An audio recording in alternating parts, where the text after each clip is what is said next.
मामा हयात असताना त्यांनी म्हणजे बऱ्याच लोकांना त्यांचं स्वरूप जे आहे ते त्यांनी म्हणजे कळालंच नव्हतं लोकांना. कळालं नव्हतं, हा, पण तोंडाने सांगायचे ते. हा, आमचे वडील मला म्हणाले, अरे म्हणाले, हा, अशी काठी हातात होती ती जमिनीवर बडवली 2-3 वेळा. हा, ह्या धरती पूर्वीचा मी आहे, हा, हा, हा. ही धरती जन्माच्या आधीचा मी आहे. आधीच आहे. हा. आणि एकदा सांगायचे, मी पाताळात गेलो तर नागकन्या मला आत्या घेऊन ओळा येतात सोडत नाही, हा, हा, हा, असं सांगायचे. हा.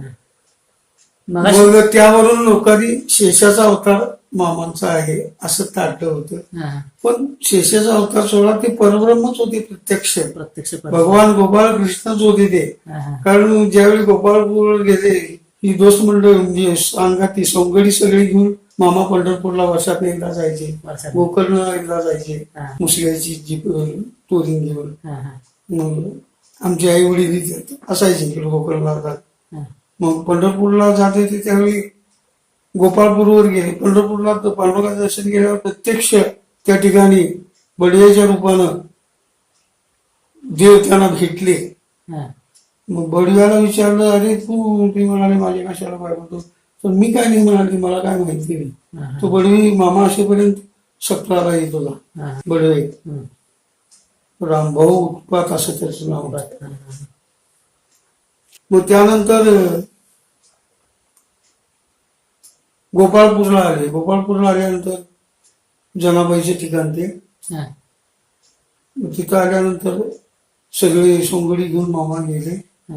गेल्यानंतर ती म्हातारी येते, अरे म्हणाले सगळे गोपाळ घेऊन गोपाळ कृष्ण एकदा आला होता इथे, त्यावर तू आलास. आहे. म्हणजे भगवान कृष्णच ते असं त्याचा अर्थ झाला. निघतो. हा, हा. ही अशी मामांची महती क्वचित प्रसंगातून दृष्टीपुढे येते, परंतु लोकांना विश्वास बसत नाही. हे बाळूमामा आहे, हा, हा, हा. धनगर समाजातले आहेत असं वाटायचं. हा. पण साधूला, हा. संत महात्म्याला किंवा परब्रह्माला त्याला जाती नाही, जाती कुळ हा, नाही, ते कळलं नाही. जात नाही, जात वित्त होत कुलशील माती काहीच नाही. बरं. सगुण आणि सगळ्याच्या पलीकडचा आहे तो परमात्मा. हा. म्हणजे परमात्म्याचा अंत वा शेवट पाहायला जायचं कारण नाही. नाहीच आहे. हा.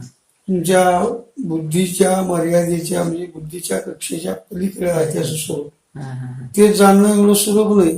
हा. संतांनी अभंगाच्या माध्यमातून सांगितलं ते, हा. पण ते आकलन करून घ्या म्हटलं तर आमच्या बुद्धीला सवड नाही. प्रपंचातली सगळी कामं बसलेली आहेत, बसले.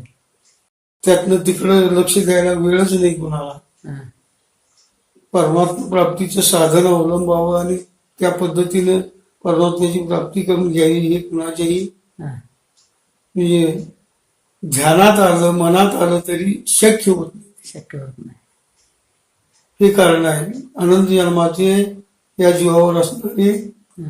संसाराचे संस्कार. संस्कार. मागे बहुत जन्मी, हम्म. तुकाराम महाराज झाले, मागे बहुत जन्मी हेच करीत आलो आम्ही, हेच म्हणजे देवाचं भजन.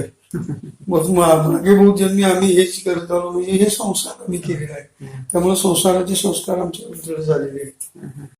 त्यामुळं देवाकडे चित्तवृत्ती आमची गेली तरी स्थिर राहू शकत नाही.